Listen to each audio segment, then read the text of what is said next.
வணக்கம். பாண்டியன் ஸ்டோர் சீரியல்ல செந்தில் வெளியில வந்திருக்காரு. பஸ் ஸ்டாண்டு போகறதுக்காக. அந்த இடத்துல மீனா ஃபோன் பண்றாங்க.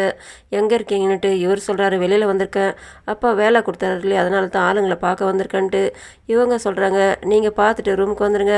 நானும் ட்ரைனிங் முடிச்சுட்டு ரூமுக்கு வந்துடுறேன். அதுக்கப்புறம் 2 பேரும் வெளியில போலான்ட்டு அவங்க சொல்லிட்டு ஃபோனை கட் பண்றாங்க. அதுக்கப்புறம் மீனா ராஜிகிட்ட ஃபோன் பண்ணி பேசுறாங்க. அவங்க சொல்றாங்க, டியூஷன் சேர்றதுக்கா 3 பசங்க வந்திருக்காங்கன்னுட்டு. அப்படியான்ட்டு கேட்குறாங்க அவங்க.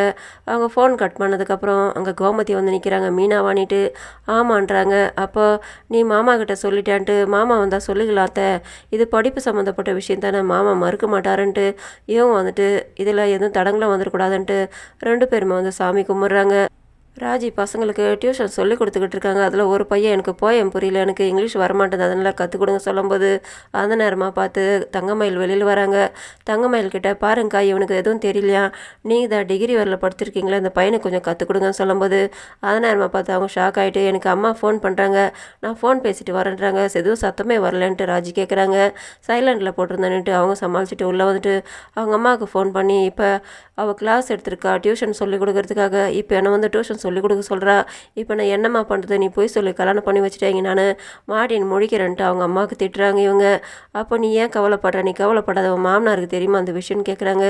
இன்னும் தெரியாதுன்றாங்க. நீ உங்கள் மாமனார்கிட்ட சொல்லி இது எப்படியாவது தடுக்க பாரு, அதுக்கப்புறம் உனக்கு ஏதாவது பிரச்சனை வந்தால் கூட எனக்கு ஃபோன் பண்ணு, நான் வந்து நிற்கிறேன்ட்டு அவங்க சொல்கிறாங்க. சாயங்காலம் ஆகிடுது. மீனா வந்து ஹோட்டலில் பார்க்குறாங்க, இன்னும் செந்தில் வர காணோம். அதனால் அவங்க காத்துன்ட்டு அதுக்கப்புறமா அவருக்கு ஃபோன் பண்ணி கேட்குறாங்க, இன்னும் அரை மணி நேரத்தில் வரேன்ட்டு அவர் சொல்கிறாரு. இன்னும் ஒருத்தரை பார்க்கலையே, அப்பாவுக்கு நான் ஃபோன் பண்ணி கேட்கலாம், இதுக்கு மேலே எவ்வளோ நேரத்துக்கு அவரை போய் பார்க்குறதுன்னு சொல்லிட்டு அவர் பாண்டியனுக்கு ஃபோன் பண்ணுறாரு. எல்லாரையும் பார்த்துட்டேன், ஆனால் ஒன்றும் ஒருத்தரை பார்க்கலம்பான்ட்டு. அப்போ இவர் சொல்கிறாரு, நீ கடைசியாக சொன்ன அவன் தாண்டா பணம் கொடுக்கணும், அவங்ககிட்ட பணம் வாங்காமல் வந்துடாதுன்ட்டு. அவர் இல்லைப்பா சொன்னோன்னே அவன் இருந்துக்கிட்டே இல்லைன்னு தான் சொல்லுவான், நீ பணம் வாங்காமல் வரக்கூடாதுன்ட்டு அவர் சொல்கிறாரு. அதனால் அவர் ஷாக் ஆகிறாரு. மீனா காத்துக்கிட்டு இருக்காங்க, போர் அடிக்குது அவங்களுக்கு. அதனால் ராஜிக்கும் கோமதிக்கும் ஃபோன் பண்ணி பேசுகிறாங்க. அவங்க இன்றைக்கி நடந்த விஷயம் என்னென்னு கேட்குறாங்க. அதனால் அவங்க சாப்பாடு செஞ்சாங்க, தங்கமயில் கடைக்கெல்லாம் சாப்பாடு எடுத்துகிட்டு போனாங்கன்றாங்க. அதை கேட்டு மீனா ஷாக் ஆகிறாங்க. அதெல்லாம் மாமாவுக்கு பிடிக்காதுன்ட்டு நான் கூட எவ்வளோ தூரம் சொல்லி தடுத்து பார்த்தேன், ஆனால் அவள் இஷ்டத்துக்கு பண்ணிக்கிட்டே போகிறா, நம்ம எது சொன்னாலும் அவள் புரிஞ்சிக்கவே மாட்டான்ட்டு பேசிக்கிட்டு இருக்காங்க. ஆனால் மாமா வந்து அதை திட்டுவாருன்ட்டு இவங்க ஃபோனை கட் பண்ணுறாங்க.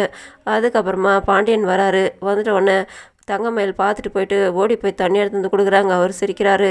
இவர் பேக் எடுத்து கொடுக்குறாரு கோமதிக்கிட்ட, அந்த பேகை வெடுக்குன்ட்டு தங்கமயில் வாங்கிக்கிறாங்க. இதை பார்த்ததும் பாண்டியன் சிரிக்கிறாரு. ஆனால் இதை பார்த்து ராஜியும் கோமதியும் ஷாக் ஆகுறாங்க. இதோட முடியுது. நன்றி, வணக்கம்.